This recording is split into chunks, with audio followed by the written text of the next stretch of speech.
Alright, this is a lesson on sentences and parts of speech, subject, noun, and verb.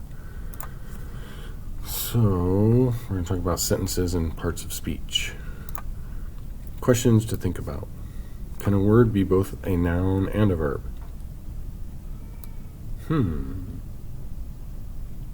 What makes a word a noun or a verb? Or any part of speech in particular?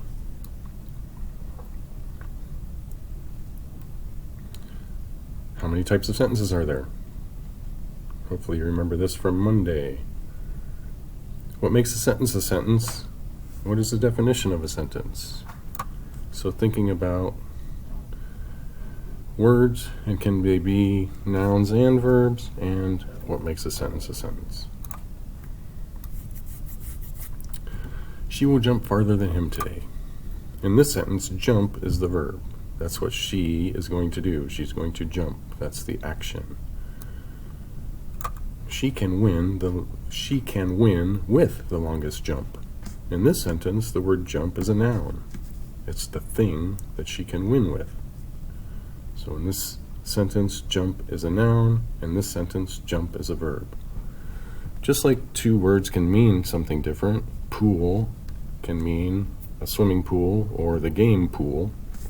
Same thing with parts of speech. A word can be a noun or a verb depending on how it's being used in the sentence. Is the swim meet tomorrow? In this sentence, swim is a noun because it's talking about a thing. It's talking about the swim meet. Can we swim in the ocean today? In this sentence, swim is a verb because it's the action of what they are going to do. Sentences must have four things. A sentence has to have a subject, a predicate, capital letter, and punctuation. Susie fell is a sentence. If we make it a capital letter and we add punctuation to the end, it has a subject and a verb. In the park, by the store, all alone in the dark. There are lots of nouns in here, store and park, but there's no verb. So this is not a sentence. This is a string of phrases. And questions to ask. If I'm looking for the subject and the verb in the sentence, there are specific questions I want to ask to find them. Who or what is the sentence about? We'll find the subject. And what is being said about the subject? We'll find the verb.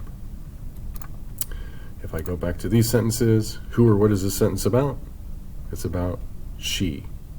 What is being said about she? She will jump. So she is the subject, jump is the verb. She can win with the longest jump. Who or what is this about? It's about she again. And what is being said about she? She can win. Is the swim meet tomorrow? Who or what is this sentence about? This one is about the swim meet. So swim meet is the subject. And what is being said about the swim meet? The swim meet is. Is the verb. So use these questions to identify the subject and the verb of the sentence. Hopefully from this lesson, what you should know is that a word can be more than one part of speech. And when we're finding the subject and verb of the sentence, always find the subject first and the verb second. And all sentences must start with a capital letter, end with a punctuation, and have a subject and a predicate. I hope this helps with your assignment.